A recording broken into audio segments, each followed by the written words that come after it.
कैसे कैसे ताजदारा बादशाह चल गई, कैसे कैसे ताजदारा बादशाह चल गई। ओ खजाना बाला खाना शान शौकत क्या हुई, ओ खजाना बाला खाना शान शौकत क्या हुई। কবি বলেন দুনিয়াতে বড় বড় ধনী ছিল, বড় বড় প্রতাপশালী ক্ষমতাসীন লোক দুনিয়ার জিন্দেগিতে ছিল। এক সময় ছিল, আজকে তারা দুনিয়াতে নাই। বলেন তো ফেরাউন কি ক্ষমতা কম দেখাইছে না বেশি?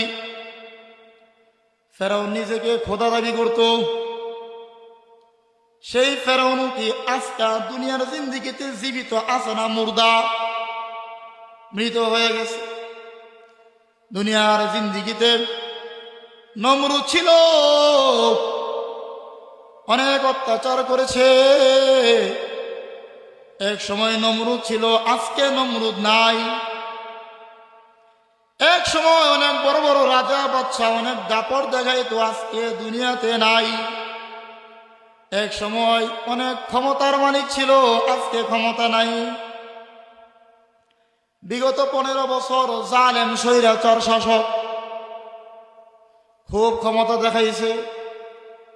তার যত অপরাধ আছে সকল অপরাধের মধ্য থেকে শ্রেষ্ঠ অপরাধ হলো তার আমলে উলামে কেরামকে বেশি কষ্ট দিয়েছে, ইসলামের বেশি ক্ষতি করেছে। বলেন ঠিক কিনা?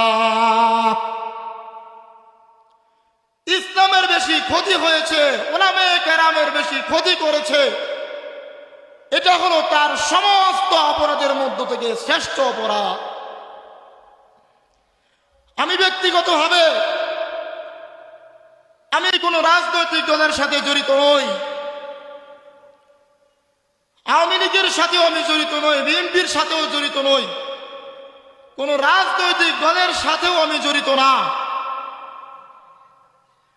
তারপরেও আমি তাদের দোষগুলো আলোচনা কেন করি?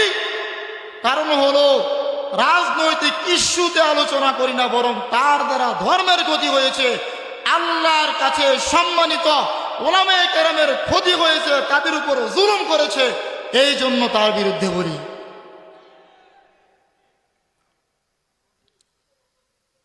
মুহতারাম হাজিরিন, এই জন্য বলতেছিলাম পৃথিবীতে এক সময় অনেক ক্ষমতাশীল